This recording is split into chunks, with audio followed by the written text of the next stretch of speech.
స్థానిక సంస్థల ఎన్నికల సందర్భంగా సర్పంచ్ అభ్యర్థులు ఓటర్లను మమేకం చేసుకుంటూ ఇంటింటి ప్రచారం నిర్వహిస్తూ మరింత దూకుడు కొనసాగిస్తున్నారు. సై అంటే సై అంటూ గల్లీ గల్లీలు జల్లెడ పడుతూ ఓటర్లను వదలకుండా తమ వైపు తిప్పుకుంటూ తమ విజయం కోసం తహతాలాడుతున్నారు. మొదటి విడత స్థానిక సంస్థల ఎన్నికల సందర్భంగా మహబూబ్ నగర్ జిల్లా రాజాపూర్ మండలం సర్పంచ్ అభ్యర్థుల ప్రచారం జోరందుకుంది. ఈ సందర్భంగా ఖానాపూర్ గ్రామానికి రిజర్వేషన్ జనరల్ రావడంతో అధికార కాంగ్రెస్ పార్టీ బలపరిచిన ధర్మానాయక్ సర్పంచ్ అభ్యర్థిగా నామినేషన్ వేశారు. కాగా తనకు మద్దతుగా తన మద్దతుదారులు వాడవాడలా తిరుగుతూ ఇంటింటి ప్రచారం నిర్వహించారు. తమ అభ్యర్థిని గెలిపించాలని ఓటర్లకు ప్రసన్నం చేసుకుంటూ గెలిపే లక్ష్యంగా ముందుకు సాగుతున్నారు. తమకు ఓటు వేసి గెలిపిస్తే గ్రామానికి బడి గుడితో పాటు యువకులకు స్కిల్ డెవలప్మెంట్ కోసం ప్రత్యేకంగా శిక్షణ కేంద్రాలు, గ్రామంలో మంచినీటి సౌకర్యం, వీధి దీపాలు, డ్రైనేజీల వంటి అభివృద్ధి పనులను చేసి చూపుతామని ధర్మానాయక్ మద్దతుదారులు తెలిపారు. అభ్యర్థులు తమ విజయం కోసం కాలు దువ్వుతూ ప్రచార పర్వాన్ని కొనసాగిస్తున్నారు. అయితే మొదటి విడుదల ఎన్నికల సందర్భంగా గెలుపు ఎవరు వర్ణిస్తుందో సమయం వరకు వేచి చూడాల్సిందే. ఖానాపూర్ గ్రామ పంచాయతీ కాంగ్రెస్ పార్టీ నుంచి మేము ఎమ్మెల్యే అనిరుద్ రెడ్డి గారి అండదండలతో, దుష్యంతన గారి అండదండలతో మాకు సహకరించుండు. మీరు జనరల్ సీట్లో కూడా మేము ఈరోజు పోటీ చేస్తున్నామంటే అది మాకు చాలా గర్వంగా కూడా ఉంది. మా వెంబడి ప్రజలు కూడా మంచి ఆదరిస్తున్నారు, మంచి ఆదరణ కూడా ఉంది.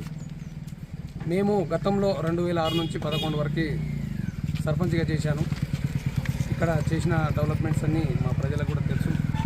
మా ప్రజలు మీరుంటేనే బాగుంటుంది, మీరుంటేనే మాకు పనులు అవుతాయి ఖానాపూర్లో అని వాళ్ళు కూడా మాకు హామీ ఇవ్వడంతో మేము మా అన్న కొడుకు ధర్మానాయక్ను మేము కాంగ్రెస్ పార్టీ నుంచి అభ్యర్థిగా నిలబెట్టినాము. తాండా సపోర్ట్స్ ఉన్నాయి. మాకు గ్రామంలో కూడా మంచి పేరు పలుకుబడి ఉన్నది. ఎమ్మెల్యే సార్ దగ్గర కూడా ఉంది. మాకు అందరి అండదండలతో మేము ఈరోజు తాండావాసులను వేసుకొని వచ్చి గ్రామ పంచాయతీ ఎలక్షన్లో క్యాంపెయిన్ చేస్తూ ఉన్నాము. మంచి ఆదరణ కూడా మాకు ఇంకా వర్క్ పరంగా ప్రతి తాండాలో ఇప్పుడు మాకు గ్రామంలో సీసీ రోడ్లు కానీ ఇప్పుడు మా సార్ కూడా ఒక 60 లక్షలతోటి మాకు ఇవ్వడం జరిగింది. వర్క్స్ జీపీ బిల్డింగ్ కానీ సీసీ రోడ్స్ కానీ ఇవన్నీ ఇవ్వడం జరిగింది.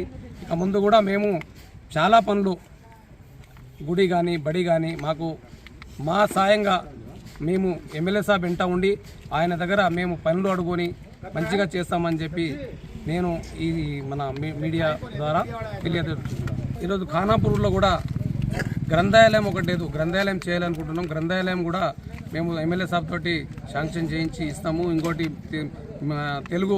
తెలుగు సంఘం గురించి ఒక సంఘం బిల్డింగు, ఎస్సీ భవనము, ఎస్టీ భవనము, అన్ని ఏ కులాలకు ఆ కులాల బిల్డింగ్ కూడా మేము ఖచ్చితంగా సార్ను వెంట ఉండి మేము అది తెచ్చుకుంటామని చెప్పి మాకు ఈ అవకాశం ఇస్తే ఇంకా బాగుంటుంది.